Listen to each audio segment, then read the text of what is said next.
എന്തേലും മനസ്സ് വെച്ചിട്ടാണോ ഹാഷിർ നീ ഇപ്പൊ എന്റെ അടുത്ത് സംസാരിക്കുന്നത്? തേങ്ങയില്ല, നീ മിണ്ടായി. അജയ്ക്ക് ഇപ്പൊ 1 ലക്ഷം രൂപയാണ് സാലറി. അതിലിരിക്കാൻ ജോലി റിസൈൻ ചെയ്തു. ഇതാണ് ഞാൻ ചോദിക്കുന്നത്. അജയ്ക്ക് ഒരു മോളുണ്ട്, ഒരു മോനുണ്ട്. ഇവൻ എങ്ങനെ അവന്റെ കരിയർ കൊണ്ടുപോകും? എടാ ഈ പോക്ക് പോകണമെങ്കിൽ അവന്റെ മകളെ കൊണ്ട് എന്റെ മകനെ കെട്ടിക്കേണ്ടി വരും. എന്തായാലും അത്രയും ദാരിദ്ര്യം അവന് വന്നിട്ടില്ല. അത് കാര്യം. ഗൾഫിൽ നല്ലൊരു ജോലി കഴിഞ്ഞിട്ട് ഷാനവാസ് ഇവിടെ വന്ന് നിൽക്കുന്നു. എന്തിന്റെ കഴപ്പ്? അവനൊന്നും കരിയറിൽ വലിയ ശ്രദ്ധയില്ല. കരിയറിന്റെ സ്പെല്ലിംഗ് പോലും നേരെ അറിഞ്ഞൂടെ? അളിയൻ പറയാളിയാ കരിയറിന്റെ സ്പെല്ലിങ്. അല്ല, അത് പോട്ടളിയാ. എല്ലാവർക്കും ദൈവം ഓരോ കഴിവ് വെച്ച് കൊടുത്തിട്ടുണ്ട്.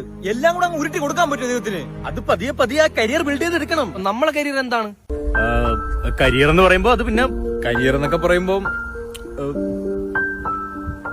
അല്ല, നമ്മളെ കരിയർ അന്വേഷിച്ച് പോയാ പിന്നെ ഇവരെ കരിയറിനെ പറ്റി ആര് വേവലാതിപ്പെടും? അതാണ് നമ്മളെ കരിയർ. ഉത്തരം കിട്ടി. Super. This was the answer I was seeking for. Finally I got it. ഇതിന്റെ ഇടയിൽ കൂടെ ചീത്ത വിളിച്ചാൽ ഇംഗ്ലീഷിൽ. Oh man, no education. ഈ നാസക്ക് ഇപ്പൊ കരിയർ ബിൽഡിങ്ങിനെ പറ്റി ഒരു ചിന്തയില്ല. കരിയർ ബിൽഡിംഗ് അല്ലല്ലോ, റോക്കറ്റ് ബിൽഡിംഗ് അല്ലേ? അല്ല, ഈ ലാസ്റ്റ് ടൈം അവർ റോക്കറ്റ് വിട്ട് എപ്പോഴാ? അല്ല ഈ തുമ്പയിൽ എന്താണ് ഇപ്പൊ നടക്കുന്നത്?